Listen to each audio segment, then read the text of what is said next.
Hello friends, अस्सलाम वालेकुम। कैसे हैं आप सब? कि आप जानते हो नाज़िया इलाही बीजेपी की नेता हैं और आजकल बहुत ही चर्चे में रहती हैं और बहुत जल्द वो शादी करने वाली हैं। एक अभिनेता जो बॉलीवुड के अभिनेता हैं पुनीत वशिष्ठ उनके साथ, तो बहुत खुश रहती हैं। आजकल सोशल मीडिया पे उनकी चारों तरफ वीडियो वायरल हो रहे हैं पुनीत वशिष्ठ के साथ। तो चलिए सुनते हैं नाज़िया इलाही की ज़ुबानी उनकी शादी कब और कहाँ कैसे होने वाली है। कि आप शादी करने वाली हैं राम मंदिर ही क्यों आप लोगों ने डिसाइड किया? भगवान राम के आशीर्वाद के साथ उनके चरणों तले अगर शादी हो तो इससे ज्यादा सफल शादी और किसकी हो सकती है। तो आपने कहा था कि मुस्लिम महिलाएं जो है बच्चा पैदा करने वाली मशीन है। अगर मेरे हस्बैंड का डेथ नहीं होता तो शायद अभी मेरे 6-7 बच्चे होते। तो बच्चा पैदा करने की मशीन ही तो बना दिया है ना। मुस्लिम पुरुष से मैं शादी नहीं करूंगी क्योंकि जो मान सम्मान मुझे मिलना चाहिए वो किसी मुस्लिम पुरुष से मुझे नहीं मिल सकता है। आप सीएम की बात करिए, अगर आप बन गई, मान लीजिए आप बन गई, सबसे पहले काम क्या करेंगे? सबसे पहले मैं मदरसे तोड़वा दूंगी। बीजेपी कितना फंड करती है आपको ये सब कुछ बोलने? सर को सब पता कर लिया, अगर कुछ ना मिला तो रखना पड़ेगा फिर। सीमा हैदर को पाकिस्तान जाना चाहिए भाई, क्यों? सीमा गुलाम हैदर पर शक की सुई तो रहेगी। पाकिस्तानियों पर कभी भी भरोसा नहीं कर सकता है और मैं भी नहीं करती। मुझे समझ में नहीं आया कि थूकने से खाने की नजर उतरती है। जैसे बिरयानी का देख खुलता है ना, हाँ। तो वो पतीले का ढक्कन खोलते के साथ ही ये थूकना नहीं। अब देखिए अब आप मुझे पिन कर रही हैं, पोक कर रही हैं और आप वही चाहती हूं, आप बताइए। किसी भी मस्जिद के बाहर एक गिलास पानी लेकर के नमाज के बाद खड़े हो जाइए। जितने मौलाना उसमें फूकेंगे पानी, वो फूकते नहीं है, वो थूकते हैं। हिंदुओं के साथ ये क्यों किया जाता है? ये तो हमारे अल कुरान में वजाहत है ना कि हिंदुओं को, काफिरों को जितनी तकलीफ दोगे उतना अल्लाह सुभान खुश होंगे। औरत का बुलंद होना ये इस्लाम में बड़ा गुनाह है। नमस्कार, एफएम न्यूज में आप सभी का बहुत बहुत स्वागत है। आपके साथ मैं हूं निशा रफीला। आज हमारे साथ एक खास मेहमान नाज़िया इलाही खान इस वक्त हमारे साथ जुड़ चुकी है, जो कोई पहचान की मोहताज नहीं। अपनी बेबाक अंदाज से ये लोगों के बीच जानी जाती हैं। ये जब बोलना शुरू करती हैं तो अच्छे अच्छे लोगों की बोलती बंद कर देती हैं। ये बीजेपी की नेता और सुप्रीम कोर्ट की अधिवक्ता हैं। तो आज हम इनकी जिंदगी के पहलुओं पर बात करेंगे और जो विवादित बयान इनकी तरफ से दिए गए हैं उस पर भी हम आज जो है बातचीत करने वाले हैं। और ज्यादा बातचीत के साथ हमारे साथ नाज़िया जी इस वक्त हमारे साथ जुड़ी हुई है। बहुत बहुत स्वागत है नाज़िया जी आपका। सबसे पहले कैसी हैं? बहुत अच्छी हूँ, बड़ी जबरदस्त हूँ। मैं अच्छी रहती हूँ तो यहाँ इस देश के 15 करोड़ मुसलमानों को तकलीफ होती है, पेट में दर्द होता है। चलिए ठीक है। अब मेरा पहला सवाल आपसे ये है, बचपन से हम आपका शुरू करेंगे कि बचपन कैसा बीता, कैसा आपका बचपन रहा, कितने संघर्षों से आपने अपने बचपन को जिया है। और इसी के साथ मैंने सुना कि आपका बहुत ही छोटी उम्र में आपकी शादी हो गई, उसके बाद वो विधवा वाला दौर कितना चुनौतीपूर्ण था? बचपन भी बहुत लोअर मिडिल क्लास फैमिली में बीता है और क्लास 11 में मेरी शादी हुई थी। 12 कंप्लीट भी नहीं हुआ था। 11 में शादी हुई थी और उसके बाद फिर निकाह हो गया था और उसके बाद फिर मैं प्रेग्नेंट थी और 1 महीना 26 दिन के बाद मैं विडो हो गई। उसके बाद से मैं और मेरे बेटे ने अपनी ज़िंदगी को संभाला और आगे स्ट्रगल किया, मेहनत किया। स्ट्रगल करना ही है लाइफ में, पर मेरा स्ट्रगलिंग पीरियड जो है वो बहुत जल्दी स्टार्ट हो गया। संघर्ष बहुत किया क्योंकि रिबेल थी, क्योंकि वल्नरेबल थी, क्योंकि आउट स्पोकन थी।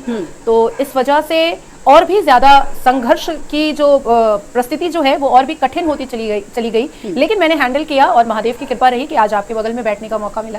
बिल्कुल। अच्छा, मेरा दूसरा सवाल आपसे ये है कि प्रेगनेंसी, जिस तरीके से आप अभी अपनी प्रेगनेंसी की बात कर रही थी, आपने एक बच्ची को जन्म दिया और कई इंटरव्यू में मैं सुन रही थी कि देखिए आज जो है वो निशानी, वो प्यार की एक निशानी जो मेरे पास है, लेकिन अबॉर्शन की बात भी सामने आई थी। मम्मी पापा ने साथ नहीं दिया और कहा कि अबॉर्शन कर लीजिए। नहीं, एक्चुअली मेरी उम्र बहुत कम थी और मुझे बहुत अच्छे से याद है कि तब मेरा वोटर ID कार्ड भी नहीं था, तो मतदान देने की औकात मेरी नहीं थी उस वक्त, उम्र नहीं थी। तो सबको ऐसा लगा कि इतने कम एज में विधवा होना और फिर बच्चा भी, तो आगे की जिंदगी जो है वो बहुत ही मुश्किलों में गुजरेगी। और हमारी मुस्लिम कम्युनिटी में विधवा को एक्सेप्ट करना बहुत ही मुश्किल है। कोई मुस्लिम पुरुष किसी विधवा को एक्सेप्ट नहीं करता है क्योंकि उसके माथे पर एक वो लग जाता है, एक दाग, बदनुमा दाग, कि निकाह हुआ और इतनी बदकिस्मत है कि देखो 1.5 महीने में विधवा हो गई, उसके बाद फिर एक बच्चा भी हो जाएगा। तो मेरे अब्बा की उम्र का कोई व्यक्ति मुझे तीसरी या चौथी या 5वीं बीवी बना करके लेकर जाएगा। यही कारण था कि आपने शादी नहीं की? नहीं, ये कारण था कि मेरे घर वाले मुझे कह रहे थे कि कम से कम अबॉर्शन कर लोगी तो बच्चा जो है वो कम से कम नहीं रहेगा, तो एक अच्छे उम्र का आदमी से आपका निकाह दोबारा हो सकता है।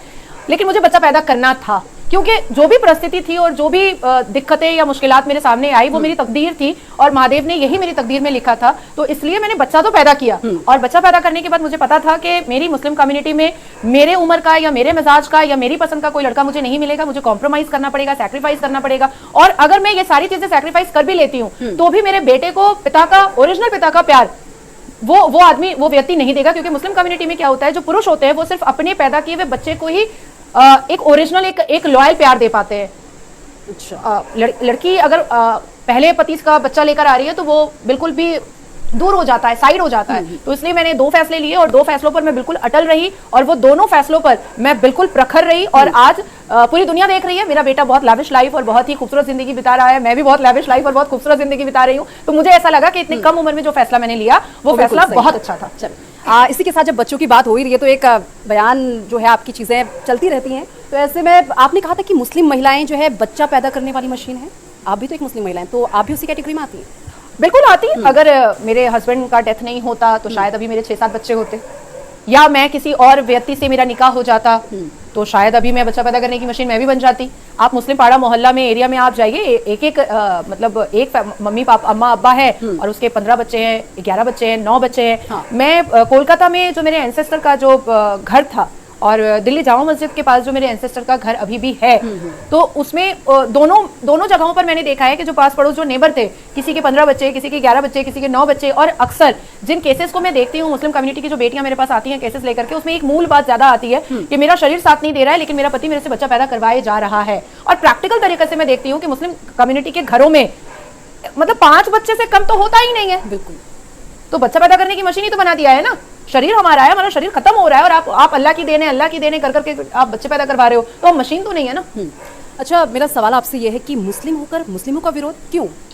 नहीं, मैंने विरोध कभी नहीं किया है, कभी भी लोग नहीं तो किया आप है। उसी नजरिए से देखते हैं ना। नहीं, ये जानबूझ करके वो करते हैं, एक प्रोपेगेंडा, एक हवा बना देते हैं ताकि मैं डर जाऊं, मैं चुप हो जाऊं, मैं अपनी जुबान को बंद कर लूं। मैंने 2024 में कलकत्ता हाई कोर्ट में एक PIL डाला जिसमें मैंने कहा मुसलमान बेटियों को क्लास 12 तक पास करने दो, उसके बाद उसका निकाह करवाओ। राज्य सरकार, ममता बनर्जी की सरकार कुछ ऐसा कानून लेकर के आए कि जब तक 12 का सर्टिफिकेट मुस्लिम बेटियों का ना देखा जाए तब तक निकाह हो ही ना, और अगर कोई मौलाना छुप करके निकाह करा देता है तो वो अरेस्ट हो जाए। तो ये मैंने मुसलमान बेटियों के लिए भलाई का काम किया या बुराई का काम किया? अब मैं कहती हूँ कि मुसलमान बच्चों को मदरसा जाकर के अरबी पढ़ने की जरूरत नहीं है, उनको ज्ञान और विज्ञान पढ़ाओ, वो IAS IPS बने। अब ये मैं भलाई का काम कर रही हूँ या बुराई का काम कर रही हूँ? बेसिकली है क्या कि ये जो जितने भी मौलवी, मुल्ला और कट्टरपंथी और जिहादी मानसिकता वाले लोग हैं, ये सोचते हैं कि पूरी की पूरी 22 करोड़ मुस्लिम कम्युनिटी अगर पढ़ लेगी तो इनके पीछे पीछे भेड़ का चाल चलेगा कौन?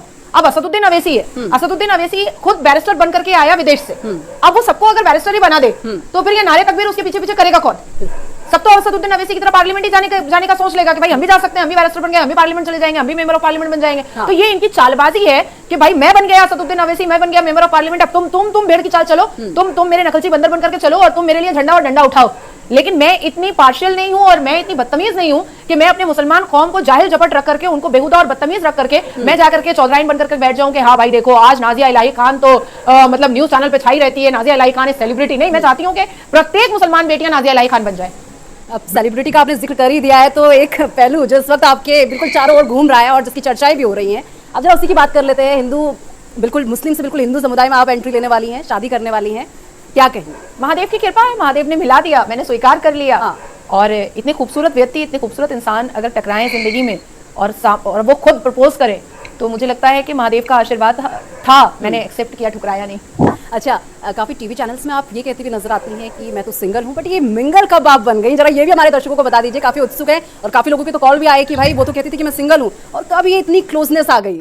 नहीं, मुझे लगता है, मुझे याद है बहुत अच्छे से, और वो क्लिपिंग्स भी बहुत सारी है मेरे पास कि नेशनल और इंटरनेशनल सभी प्लेटफॉर्म पे मैंने कहा था कि मैं कभी भी किसी मुस्लिम पुरुष से मैं शादी नहीं करूंगी, क्योंकि जो मान सम्मान मुझे मिलना चाहिए वो किसी मुस्लिम पुरुष से मुझे नहीं मिल सकता है, क्योंकि उस कम्युनिटी में मैं पली बड़ी हूँ, पैदा हुई हूँ, मुझे पता है। लेकिन अगर कोई अच्छा कट्टर सनातनी मुझे मिलेगा तो मैं जरूर करूंगी। मैंने यहाँ तक कहा था कि ऐसा सनातनी जो रुद्राक्ष धारण करता हो, जो रोज सुबह उठ करके ध्यान लगाता हो, जो तिलक लगाता हो, जो अपनी निजी जिंदगी के साथ साथ एक धार्मिक जो अटैचमेंट है वो हो, तो वो इंसान खुद महादेव ने मेरे सामने लाकर खड़ा कर दिया, तो मैंने एक्सेप्ट कर लिया। आपकी बातों से मुझे लग नहीं रहा कि मैं एक मुस्लिम समाज की महिला से जो है बात कर रही हूँ, क्योंकि जिस तरीके से आप बार बार महादेव महादेव जो रिपीटेशन आपका हो रहा है उससे लग रहा है। अच्छा ठीक है, इसी बीच राम मंदिर का जिक्र हो रहा है कि आप शादी करने वाली हैं राम मंदिर ही क्यों आप लोगों ने डिसाइड किया? बहुत सारे लोग बैंकेट हॉल में करते हैं, डेस्टिनेशन वेडिंग करते हैं, लेकिन राम मंदिर ही क्यों? देखिए, ना मैं स्वरा भास्कर हूँ जो बिकिनी से नमाज के दुपट्टे पे आने वाली हूँ, ना मैं महुआ मोइत्रो हूँ जो विदेश में जाकर के कमर लचका के शादी करूंगी, ना मैं नुसरत रूही जहान जैन हूँ कि विदेश में शादी करके आकर के भारत में कहूंगी कि वो तो शादी हुई ही नहीं, और ना ही मेरे पास इतने पैसे और संपत्ति है कि मैं करोड़ों रुपए अपनी शादी में खर्च करूं। तो मुझे ऐसा लगा कि सिंपल, साधारण और भगवान राम के आशीर्वाद के साथ उनके चरणों तले अगर शादी हो तो आप लोग ने सुन लिया नाज़ा इलाही की जो सोच है तो उन्होंने सबसे पहले क्या कहा कि अगर वो सीएम बन जाती हैं तो सबसे पहले मदरसे तुड़वा देंगी, और वो शादी इसलिए नहीं करना चाहती किसी मुसलमान के साथ फिर से, क्योंकि उनको लगता है उनकी जैसी सोच, उनकी जैसी थिंकिंग है, वैसा थिंकिंग वैसी सोच वाला इंसान उन्हें मुसलमान कट्टरपंथी में नहीं मिलने वाला है। ठीक है। और नाज़िया इलाही को ऐसा लगता है जो इंसान मदरसा में पढ़ेगा वो आईपीएस, बैरिस्टर, ऐसा कुछ भी नहीं बन सकता है। टोटल ऑल उनकी थिंकिंग यही है कि मुल्ला मौलाना ये सब इस्लाम में रहते हैं और ये अपने बच्चों को आगे बढ़ने नहीं देते हैं, समाज को आगे बढ़ने नहीं देते हैं, उनको खोखला कर देते हैं अपनी ढकोसली थिंकिंग की तरह से। ये कहना चाहती है, इस वजह से वो आज शादी कर रही है तो एक हिंदू कट्टरपंथी शख्स के साथ कर रही है ताकि उनको खुली आज़ादी मिले, खुले संस्कार मिले, खुली सोच वाला इंसान मिले। तो आप लोगों की क्या राय है कमेंट्स में ज़रूर बताइएगा नाज़िया इलाही को लेकर के। क्या इनकी सोच जो इस्लाम के खिलाफ है वो सच सोच है, ज़रूर कमेंट्स में बताइएगा। और वीडियो अच्छा लगा हो तो लाइक शेयर कमेंट्स करके ज़रूर जाइएगा। तो मिलते हैं अगले ब्लॉग को, तब तक के लिए बाय, खुदा हाफ़िज़, क्या रखिएगा।